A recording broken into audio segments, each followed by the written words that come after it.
नमस्कार मंडळी, आज आपण पाहणार आहोत पोह्याचे पापड.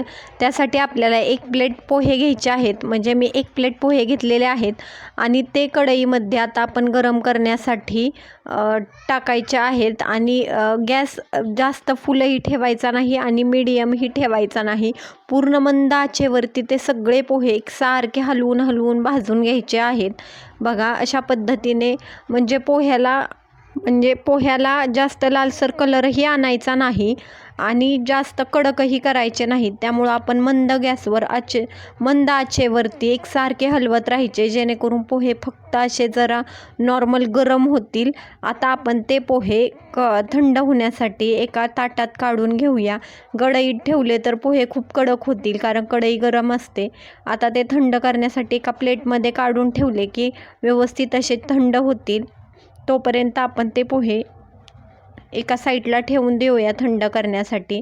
आता पोहे पूर्ण थंड झाले की एक मिक्सरचं भांडं घ्यायचं. माझ्याकडं छोटं मिक्सरचं भांडं होतं, म्हणून मी छोटं मिक्सरचं भांडं घेतलं. जर तुमच्याकडं मोठं मिक्सरचं भांडं असेल तर तुम्ही 1 टाईमही ते बारीक करू शकता. माझ्याकडं छोटं भांडं असल्यामुळं मी ते 2 ते 3 वेळा बारीक करून घेतलं. बघा, व्यवस्थित असं ते मिक्सरच्या जारमध्ये बारीक करून घ्यायचं आणि आता पिठाची चाळणीनं ते चाळायचं. माझ्याकडे मोठी पिठाची चाळण होती, पण शक्यतो ते पीठ एकदम बारीक चाळणीनं म्हणजे सुजीच्या चाळणीनं चाळून घ्यायचं आणि व्यवस्थित असं चाळल्यानंतर जो चाळ राहतो तो पुन्हा मिक्सरच्या जारमध्ये टाकायचा आणि राहिलेले पोहे पुन्हा बारीक करून घ्यायचे आणि पुन्हा ते राहिलेलं पीठ व्यवस्थित असं चाळून घ्यायचं. बघा, अशा पद्धतीने आपण ते पीठ बारीक करून घेणार आहोत. पीठ अगदी छान असं बारीक करून घ्यायचं, खूप जाडसर ठेवायचं नाही. आता आपण ते सगळं पीठ एका बाऊलमध्ये किंवा एका वाटीत काढूया, म्हणजे जेणेकरून आपल्याला पाण्याचा अंदाज येईल. आता मी ते सगळं पीठ एका वाटीत काढून घेते आणि थोडंसं पीठ शिल्लक ठेवते. कशासाठी? पिठीसाठी. आता आपण ते सगळं पीठ एका मोठ्या बाऊलमध्ये काढून घेऊया आणि त्याच्यामध्ये म्हणजे कशासाठी मोजायचं, तर आपल्याला त्यामध्ये पाणी मिक्स करता आलं पाहिजे. आता आपण त्यामध्ये मसाले मिक्स करूया. त्यासाठी मी घरातला 1 चमचा घेतलेला आहे, जेणेकरून सगळे मसाले एका चमच्याने मोजून घेतलेले आहेत, म्हणजे आपले पापड बिघडत नाही, आपला अंदाज बिघडत नाही. त्यासाठी मी अर्धा चमचा पापडखार घेतलेला आहे, थोडंसं चिमूटभर हिंग घेतलेलं आहे, अर्धा चमचा तिखट घेतलेलं आहे, पाऊण चमचा मीठ घेतलेलं आहे आणि अर्धे चमचा जिरेपूड घेतलेली आहे. जर तुम्हाला पापड तिखट हवे असतील तर तुम्ही तिखटाचं प्रमाण किंवा मिठाचं प्रमाण तुमच्या अंदाजानुसार थोडंफार वाढवू शकता. आता आपण ते सगळे मसाले त्या पिठामध्ये व्यवस्थित असे मिक्स करणार आहोत. जर तुम्हाला पांढरे तीळ आवडत असतील तर तुम्ही त्याच्यामध्ये पांढरे तीळही ॲड करू शकता किंवा जिऱ्याच्या पुडाऐवजी जिरंही म्हणजे त्यामध्ये मिक्स करू शकता. मला ते दोन्हीही आवडत नाहीत, त्यामुळे मी फक्त जिरीची पूड घेतली चवीसाठी आणि व्यवस्थित असं ते सगळं टाकून चमच्याच्या साहाय्याने एकजीव करून घेतलं. पिठामध्ये गाठी ठेवायच्या नाहीत. जर गाठी असतील तर चमच्याच्या साहाय्याने सगळ्या किंवा हाताच्या साहाय्याने तुम्ही व्यवस्थित त्या गाठी फोडून घ्या. आता आपल्याला सगळ्यात महत्त्वाची गोष्ट बघायची आहे, तो म्हणजे पाण्याचा अंदाज. त्यासाठी मी 1 वाटी पीठ होतं म्हणून 2 वाट्या पाणी मोजून घेतलं एका पातेल्यामध्ये. आता ते पातेलं गॅसवरती पाणी गरम करण्यासाठी ठेवायचं आणि पाणी फक्त गरम करायचं नाही, तर खळखळ असं उकळून घ्यायचं आहे. आणि पूर्ण पाणी उकळल्यानंतर जे आपण पिठामध्ये मसाले मिक्स करून ठेवले होते त्याच्यामध्ये ओतायचं आणि पाणी एकदम ओतायचं नाही. जसं पाण्याला म्हणजे पिठाचा अंदाज आहे त्यानुसार पाणी ओतायचं आणि व्यवस्थित असं ते चमच्याच्या साहाय्याने एकजीव करून घ्यायचं. लगेच हाताच्या साहाय्याने एकजीव करायचं नाही, कारण पाणी खूप उकळलेलं असतं, त्यामुळं हाताला चटक्या बसेल. त्यामुळं जसं पाणी शक्यतो पीठ जेवढं असेल त्याच्या डबल पाणी लागतंच. बघा, मी जेवढं पाणी उकळलं होतं तेवढं सगळं पाणी त्या पिठासाठी लागलं. आता ते चमच्याच्या साहाय्याने व्यवस्थित असं एकजीव करून घेतलेलं आहे. आपण ते पीठ कंटिन्यू चमच्याच्या साहाय्याने हलवत राहायचं, त्यामध्ये गुठळी राहणार नाही याची आपण काळजी घ्यायची आहे. हाताच्या साहाय्याने तर लगेच आपण करू शकत नाही, कारण ते पीठ उकळत्या पाण्यात घातलेलं असल्यामुळं हाताला भाजण्याची शक्यता आहे. त्यामुळं पीठ नेहमी मळताना किंवा त्या चमच्याच्या साहाय्याने हलवताना काळजीच घ्यायची आहे. बघा, चमचा खालून वरपर्यंत व्यवस्थित असा काढायचा आहे, नाहीतर खाली पूर्ण पीठ राहील आणि वरती सगळं मिक्स होईल असं होईल. त्यामुळं व्यवस्थित असं ते चमच्याच्या बघा मी कंटिन्यू चमचा फिरवत आहे. कसा चमचा एका मिनिटासाठी सुद्धा बंद ठेवलेला नाही. बघा कसं एकजीव आता जे चमच्याला लागलेलं आहे ते सगळं मिश्रण हाताच्या साह्याने काढायचं. थोडंसं भाजतं आणि एकदा ते सगळं मिश्रण व्यवस्थित हे झालं की दाबून एक 2 ते 3 मिनिटासाठी बाजूला ठेवून द्यायचं.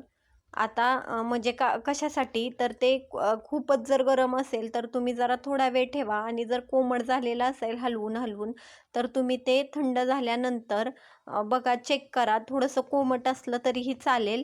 आता आपण ते पीठ एक कॅरी बॅगमध्ये भरायचं आहे. जर तुम्हाला कॅरी बॅग लागत नसेल तर तुम्ही ते सुती कपड्यामध्ये भरलं तरीही चालेल. बघा चमच्याच्या साह्याने ते सगळं पीठ एका कॅरी बॅगमध्ये काढून घ्यायचं आणि हाताच्या साह्याने जसं आपण चपातीचं पीठ मळतो तसं ते मळून मळून घ्यायचं आहे. मी एक 2 ते 3 मिनटासाठी व्यवस्थित असं अगदी म्हणजे चुरून चुरून ती कणिक जशी मळतो तशी ती मळून घेतलेली आहे. बघा तुम्हाला मी दाखवते. कॅरी बॅग सहितच ती मळायची आहे. मी जवळजवळ 3 ते 4 मिनटं ते कंटिन्यू मळत होते जोपर्यंत ते एकजीव होत नाही. जशी जशी आपण चपातीची कणिक होत नाही तो होईस तोपर्यंत मळून घ्यायचं. बघा मी तुम्हाला दाखवते. आता ही कसा चपातीचा जसा गोळा होतो तसा बघा कसा गोळा झालेला आहे किंवा पापडाचा जसा गोळा होतो तसा कसा गोळा झालेला आहे. अशा पद्धतीने आपल्याला ते खूप थंडही करून द्यायचं नाही. जोपर्यंत ते कोमट किंवा गरम गरम आहे तोपर्यंतच ते पापड लाटायला घ्यायचे आहेत. आता जसं आपण चपातीचा उंडा करतो तसाच अगदी छोट्या साईजचा उंडा करायचा आणि ह्याच्या पळपुटाने लाटण्याच्या साह्याने लाटून घ्यायचं.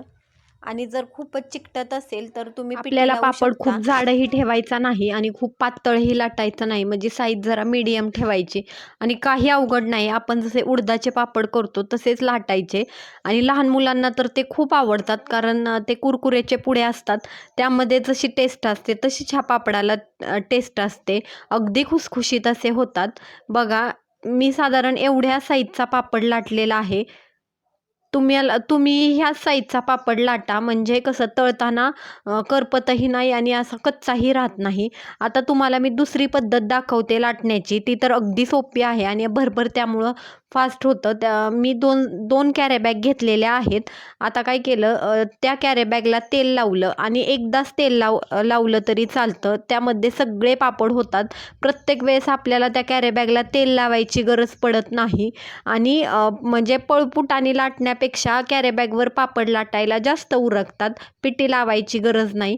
अशा पद्धतीनेच उंडा करून घ्यायचा आणि थोडासा तो जरा प्रेस करायचा आणि त्याच्यावरती दुसरा पेपर ठेवायचा आणि पेपर ठेवल्यानंतर प्रेस करायचा आणि मग एकसारखं सगळीकडून व्यवस्थित असं लाटून घ्यायचं. बघा किती फास्ट होतंय. म्हणजे बिना कॅरी बॅगचं लाटण्यापेक्षा कॅरी बॅगवरच पापड असा पटकन लाटून होतो आणि असं खूप पातळही राहत नाही आणि खूप जाडसरही होत नाही. जेवढं तुम्हाला मोठा लाटायचा आहे तेवढं तुम्ही लाटू शकता. साधारण मी जेवढा उंडा घेतला होता त्याची ही साईज केलेली आहे. तुम्हाला दाखवते आणि मी काय केलं एका वेळीच 4 ते 5 कॅरी बॅगचे तुकडे करून ठेवले होते जेणेकरून पापड लाटायला जास्त उरकतील. बघा किती अलगद असा तो वरचा कागद निघाला. अजिबात चिकटून बसला नाही आणि पापडही किती छान पातळ असा लाटून झाला आणि अजिबातही त्या कॅरी बॅगला चिकटलेला नाही. आणि आता नेक्स्ट पापड करताना तुम्हाला तेल लावायची गरज नाही आहे. तुम्ही बिना तेल लावताच सगळे पापड करू शकता. मी एकदमच 8 कॅरी बॅगचे तुकडे घेतले होते त्यामुळं मीच भरभर पापड लाटून घेतले आणि नंतर एकदमच ते सगळे लाटून घेऊन त्या ह्याच्यावरती कागदावरती 4-4, 5-5 झाले की हांतरून घेतले. बघा कागदावरतीही टाकताना काही अवघड नाही. कागदावरती म्हणजे जो पापड आहे तो खाली प्रेस करायचा आणि पुन्हा कागद जेव्हा म्हणजे वरच्या साईडलाही प्रेस करून घ्यायचा म्हणजे अगदी व्यवस्थित असे पापड हे म्हणजे निघतात. तुटत नाहीत, काय नाहीत आणि विशेष म्हणजे पापड खालच्या कागदालाही बिलकुल चिकटून राहत नाहीत. जेव्हा आपण ऊन देतो एक दिवसातच पापड अगदी कडक असे होतात, म्हणजे दुसऱ्या दिवशीचं ऊनही द्यायची गरज पडत नाही. जर वातावरण खूप खराब असेल किंवा ऊन नसेल तरच आपण 2 ते 3 ऊने देऊ शकता. बघा कसे अलगदच पापड निघालेले आहेत आणि मी ते सगळे पापड एका बाउलमध्ये काढून ठेवलेले आहेत.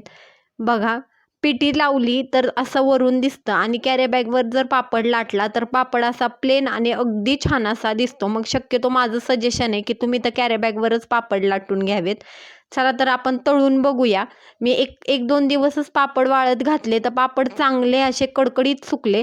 त्यामुळे बघा किती छान असा पापड झालेला आहे. अगदी खुसखुशीत, खायला तर अगदी छान लागतो. जर तुम्हाला डिटेल रेसिपी हवी असेल तर तुम्ही भारतीय गृहिणी ह्या चॅनलला सबस्क्राईब करा, लाईक करा, शेअर करा आणि रेसिपी शेवटपर्यंत बघा, म्हणजे तुम्हाला पापड करताना चुकणार नाही.